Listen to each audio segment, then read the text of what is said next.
You're still on to the breakfast and Plus TV Africa.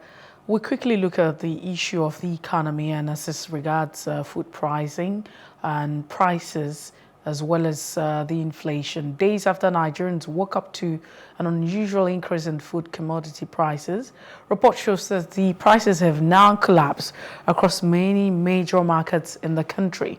The announcement by the Central Bank of Nigeria to redesign the major denomination of the country's currency.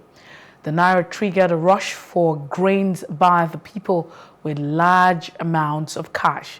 The price of maize, rice, soybeans, millet, and others across the different grains market hit the roof, creating panic in the country. This comes as Nigeria's inflation rate rose from 20.77% in September 2022 to 21.09% in October 2022 amid soaring food prices, the National Bureau of Statistics (NBS) has said. The Bureau also said that the food inflation was 23.72% in October 2022 from 23.34% in September 2022. NBS also stated this in her Consumer Price Index report for October 2022 that was released just recently. And joining us to make sense of all of this, the issue of food prices in Nigeria, is Kelvin Emmanuel, an agro expert joining us from the FCT. Kelvin, it's good to have you join us this morning. Good morning. Thank you so much for having me. Yes. We would like to share your thoughts on the recent development. What do you make of this?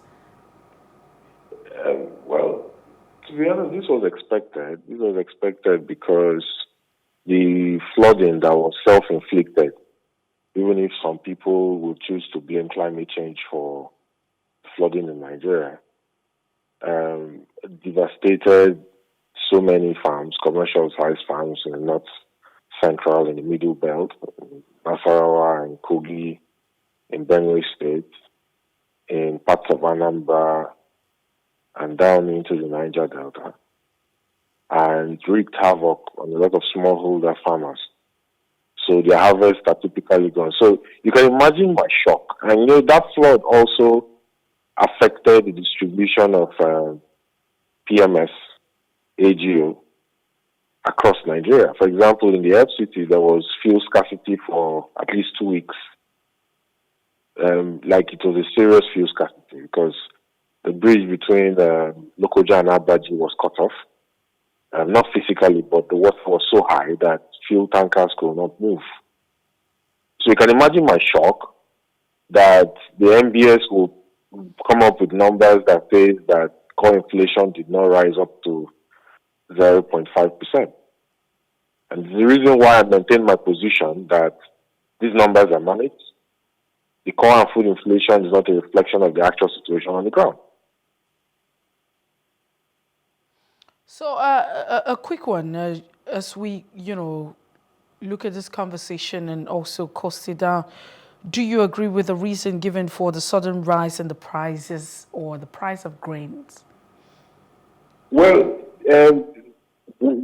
apart from the fact that a lot of speculators are stockpiling grains because of the scarcity, the flood that happened, and they're not sure of what is going to happen because a lot of farms were destroyed.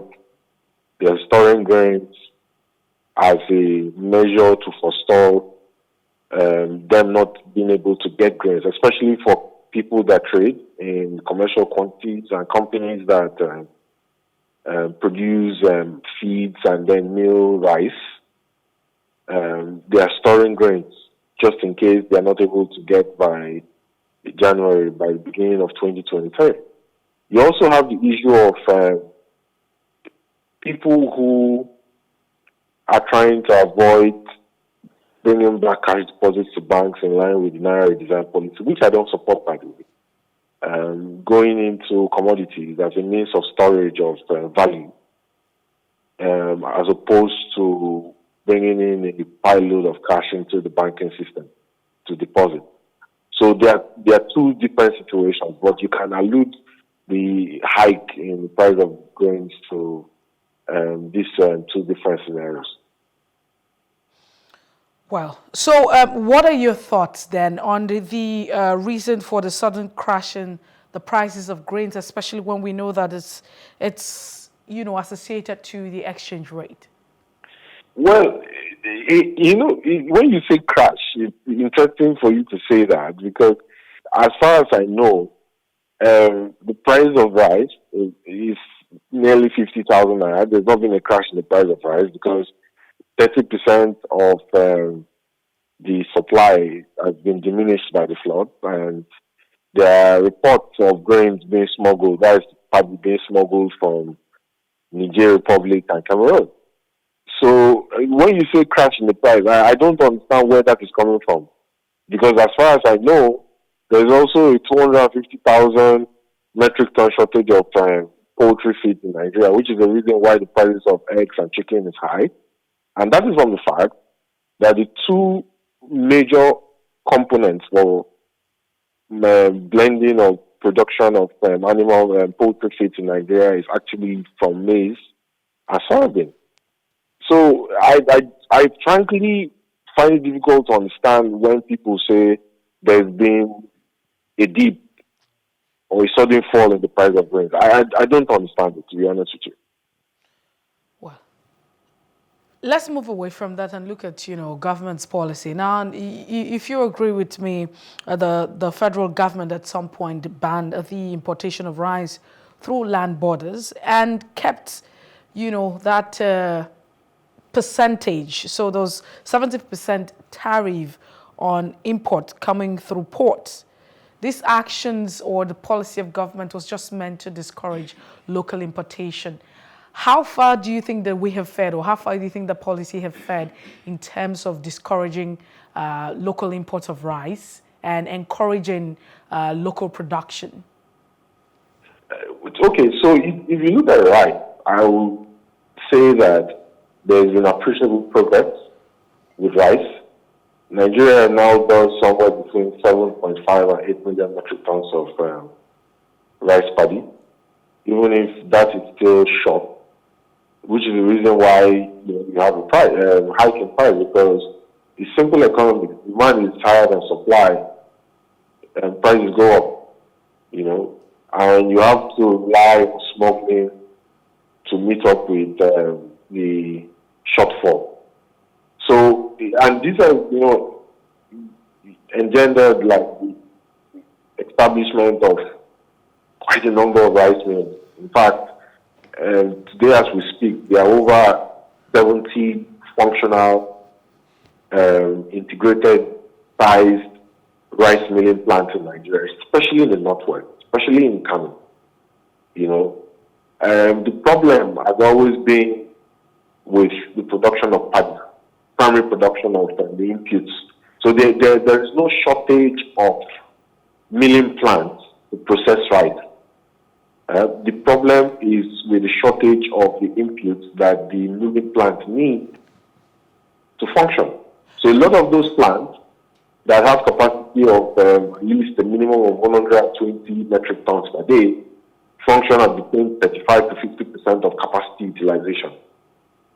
And this is the reason why it's important that when the government makes a policy of ban or restriction and the awarding of waivers to a few companies, like you have for sugar, like you have for maize, like you have for milk, the government puts in adequate buffers to ensure that the primary lever of production for the inputs that the factories need to produce and manufacture is not stifled by lack of structures on the ground. For example, you restrict the importation of milk to 6 companies, and the level of milk production in Nigeria is very abysmal because the level of actual dairy milk that is produced in Nigeria is not more than 10% of the demand for milk.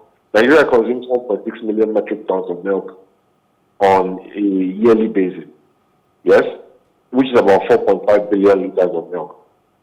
If you don't have the primary production layer in terms of commercial ranches, in terms of grazing reserves, in terms of aggregation facilities and all the tools from cattle feed to irrigation channels to cement that can boost the artificial insemination process for cows. You cannot produce milk at an industrial and commercial scale and fulfill the backward integration process that you need for import substitution. So this is the problem. If the government wants to succeed with backward integration for food, it needs to focus on the primary production layer, because the secondary level of processing is not in lack. The problem is always with the primary layer of the inputs those factories need to be able to produce and process the food that most people consume on a daily basis. And the food that people consume on a daily basis, according to reports and statistics, is that rice is on top of it, and that's what we're talking about it. We've seen the fact that government has come through with a policy to discourage importation and encourage local production. But how has that fared is the question that I've asked. Because if you say that we have fared very well, then how do we now explain the price of 50 kg of, rice being sold at 45,000 Naira? At the end of the day, we also cannot take out the fact that we still have foreign rice in the market. So where's it coming from? What's really going on? I was very specific when I talked about rice. When you go to other areas, the sudden hike in the price of rice is caused by the flooding situation. Really? Yes. Flooding that happened. When did the flooding situation happen in Nigeria? Are we really honest? You notice that as soon as the flooding started, like 2 weeks after the flooding started, the price of rice started rising. The price had always been within that 35,000 Naira range. As soon as the flooding started, it went above 40,000. One of the largest rice farms in Nigeria, in Naira State, was destroyed by the flood. So I'm not saying that in terms of rice, the country has achieved full capacity utilization, to achieve full 100% level of self-sufficiency. No, it hasn't. It still has work to do, but it has made progress. Now, I'm not giving that stroke for rice across other areas. I explained that the backward integration for milk has been a disaster because the National Livestock Transformation Program has not been successful. It's been more political than it's been actual science and structure on the ground. Sugar, the government has not done anything because you have a situation where the National Sugar Master Plan, the NSMP, sugar importation was restricted to only 3 companies. Now, that NSMP says that each of these 3 companies cannot increase their quota for imports, which is, by the way, 1.6 million metric tons of sugar consumption yearly, worth about $1.1 billion, unless they increase their level of primary production in terms of the sugar plantations on the ground. So it has to go step by step. You raise it by 20,000 metric tons, the government raise your importation quota by 20,000 metric tons. But what we've had is a violation of that principle developed in the Sugar Master Plan. Companies use their influence to get the government to raise their importation quota without increasing their primary production capacity. So for every other area, for maize, for sugar, for milk, for every other area, the backward integration has not been successful.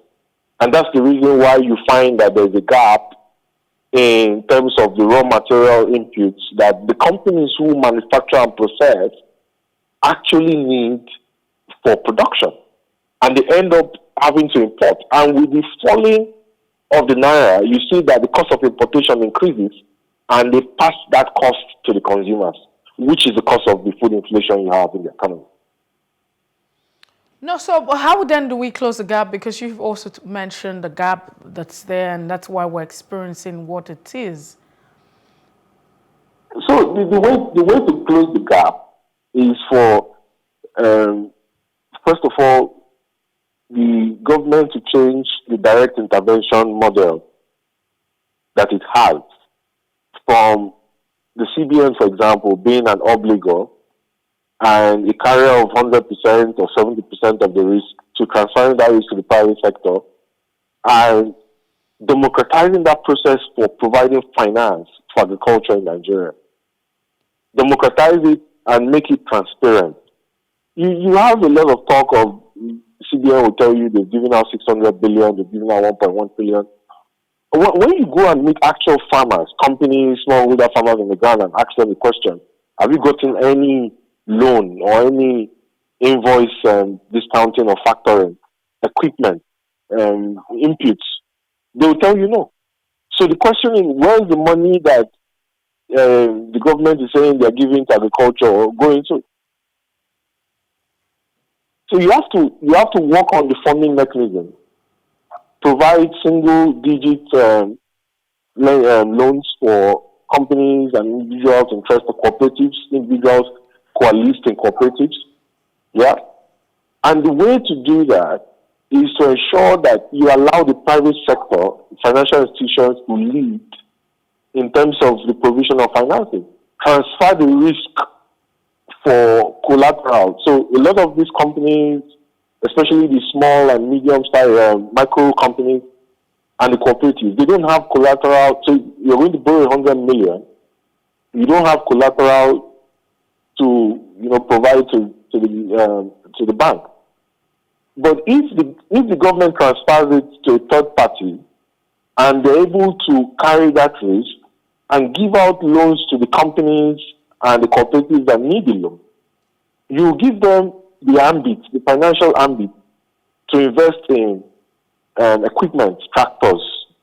You give them the opportunity to be able to get bulldozer to open more land, increase their acreage, purchase fertilizer, chemicals, seeds that are required, develop irrigation facilities that is necessary for you to raise the primary production input needed for manufacturing and food processing. This is the crux of the problem. So I'm very curious about how agriculture contributed to the GDP of the economy, because that seemed to be like a song that we sing every other time in Nigeria, especially now that we're grappling with the issue of revenue. So what exactly did we do in at that time that it contributed so much to the gross domestic product? And now it seemed to be a different product or a different, dispensation. So, I mean, what did we do then and what are we doing now that's so different? Well, when you say what are we doing then, what can you clarify? My question is, if agriculture, over time, we hear that, agriculture contributed so much to the gross domestic product at the time. And now that's not the case because there seemed to be a lot of focus on, the oil sector. So my question is, what exactly did we do then? What were we doing that we got it so right that, agriculture was the mainstay for revenue and the economy? Well, if you go back in time, you realize that in 1963, Nigeria was controlling 63% of the global palm oil trade. And today, the same Malaysia that actually imported seedlings, palm oil seedlings from Nigeria, in 2021, Malaysia did about $28 billion exporting palm oil, which I think is more than the revenues Nigeria got from crude oil and gas. What happened was Nigeria found oil in the Loibiri in Bayelsa in 1956, joined OPEC in 1971, and they abandoned agriculture. That was what happened. So the focus on oil and gas has distracted Nigeria from the fact that it has the arable land, it has the manpower, it has the soil properties, it has the irrigation and the water, it has the weather to grow food that will feed the entire African continent with a surplus. So maybe if for some reason we stop generating revenues from oil and gas, the country will wake up. So can we have a combination of oil and agriculture? We can, but agriculture is not something we're taking seriously. But look, let me give you some numbers. So Nigeria has 936,000 square kilometers, right? 70% of that is arable.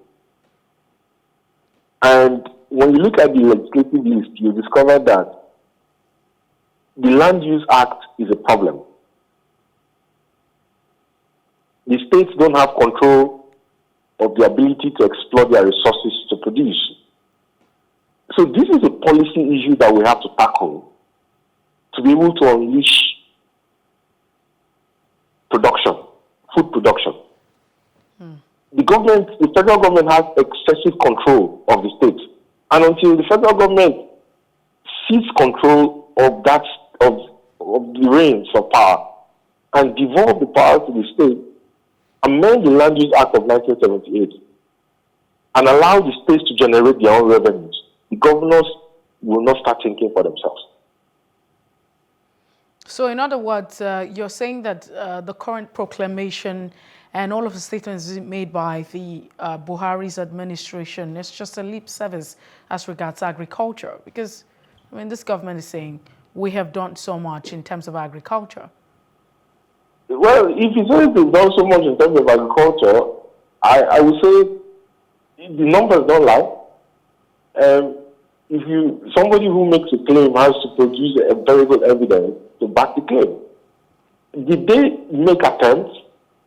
Was there some progress? There was some progress.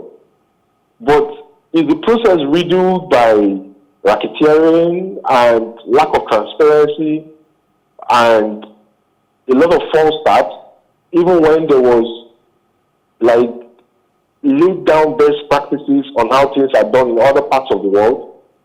Yes. Will they have done better, much more better than they've done? Absolutely yes. A lot of the problems that we've had with the rise in food prices is self-inflicted.